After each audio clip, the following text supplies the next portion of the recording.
नमस्कार। आज हम प्रार्थना पत्र के प्रारूप के बारे में जानेंगे। प्रार्थना पत्र जो इसे अधिकारी से किसी भी विनम्र निवेदन के संदर्भ में लिखा जाता है, तो वो किस प्रकार से क्या लिखा जाता है उसका प्रारूप समझेंगे। सबसे पहले हमें चाहे पत्र या प्रार्थना पत्र दोनों में ही सबसे ऊपर बाईं तरफ परीक्षा भवन और उसके नीचे स्थान का नाम लिखना।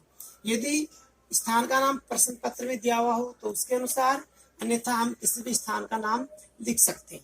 यदि स्थान का नाम दिया गया तो परीक्षा भवन या स्थान ये नहीं लिखने, वो एड्रेस लिखना जो उस पत्र या प्रार्थना पत्र में दिया है। और यदि ये प्रश्न पत्र में नहीं दे रखा है तो हमें परीक्षा भवन और उसके नीचे स्थान का नाम, चाहे कोई भी किसी भी स्थान का नाम लिख दे। ध्यान रखें, परीक्षा भवन उसके बाद में अलग विराम, फिर नीचे स्थान का नाम, उसके आगे पूर्ण विराम, फिर उसके नीचे दिनांक लिखा जाएगा। दिनांक में महीना हमेशा शब्दों में लिखना है, चाहे पत्र हो या प्रार्थना पत्र, और उसके बाद में अलग विराम आएगा। फिर उसके बाद सेवा में, सेवा और में के बीच में थोड़ा स्पेस रखना है, उसके आगे फिर अलग विराम। उसके बाद श्रीमान जिसको लिखा जा रहा है, जैसे स्कूल में प्रधानाचार्य को लिख रहे हैं तो श्रीमान प्रधानाचार्य, यहाँ ध्यान रखें श्रीमान ये कि शब्द है, इसको अलग अलग नहीं करना और न के नीचे हलंत आएगा, श्रीमान प्रधानाचार्य। फिर उसके नीचे स्कूल का नाम जो भी दिया गया हो, जैसे अपने नरेंद्र अकेडमी, उसके आगे विराम, फिर नीचे स्थान का नाम कि वो स्कूल कहाँ पर है। यदि ये प्रश्न पत्र में नहीं हो तो स्कूल का नाम कोई भी लिखकर उसके नीचे क्या लिख सकते हैं। फिर उसके नीचे एक लाइन खाली छोड़नी, उसके नीचे विषय जिसके संदर्भ में वो प्रार्थना पत्र लिखा जा रहा है वो संक्षेप में लिख दिया जाएगा। फिर उसके नीचे एक लाइन छोड़नी है ताकि विषय अलग ही शो हो जाए। फिर उसके नीचे यदि प्रधानाचार्य को लिख रहे हैं तो महोदय, और प्रधानाचार्य यानी मैडम को लिख रहे हैं तो महोदया, या फिर इसके जगह मान्यवर शब्द का भी प्रयोग कर सकते हैं। फिर उसके नीचे ऊपर वाली लाइन में महोदया उतनी लाइन नीचे वाली खाली छोड़नी है, और उसके आगे से किसी भी विषय पर प्रार्थना पत्र लिखा जा रहा है उसमें ये पंक्ति सभी में आएगी। सभी ने निवेदन है कि मैं आपके विद्यालय में कक्षा 10वीं जो आपका सेक्शन है, जिसे बीए तो ब का छात्र या फिर छात्रा है तो कक्षा 10वीं ब की छात्रा हूँ। फिर उसके बाद में जिस विषय के संबंध में वो प्रार्थना पत्र आप लिखें उससे संबंधित सामग्री है उसका वर्णन किया जाएगा।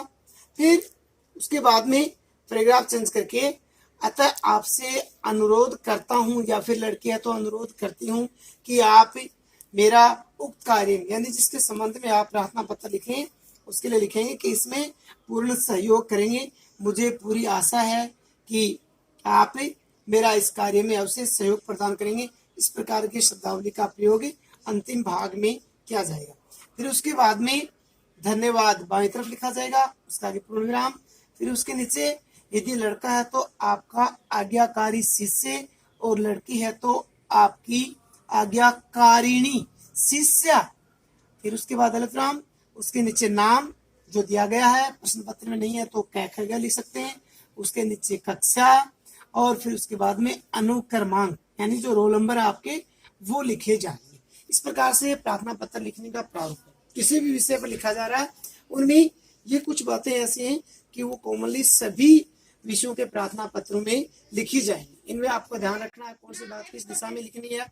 और इस प्रार्थना पत्र का जो अंक निर्धारण है वो ये 5 नंबर का है। इसमें जो ऊपर का है प्रारूप है ये 1 अंक का है, फिर पत्र का जो विषय वस्तु वाला है ये 3 अंक का है, और अंतिम जो भाग है यहाँ से लेकर के ये 1 अंक का है। इसमें विषय वस्तु के अंदर मूल्यांकन में आपकी जो लेखनी, हैंडराइटिंग, शुद्धिकरण, उन सब का ध्यान रखा जाएगा। विराम जो चिन्ह है, विराम चिन्ह जहां जहां जो लगे उनका ध्यान रखा जाएगा। और ये जो आप इनका प्रारूप लिख रहे हैं इसमें जो चीज बाएं तरफ लिखनी है उसको यदि आपने आगे पीछे कर दिया तो उसके भी अंक इसमें काटे जाते हैं। तो इस आधार पर किसी भी विषय पर प्रार्थना पत्र हो उसको आप लिखेंगे तो आपका वो फॉर्मेट या प्रारूप बिल्कुल सही होगा। धन्यवाद।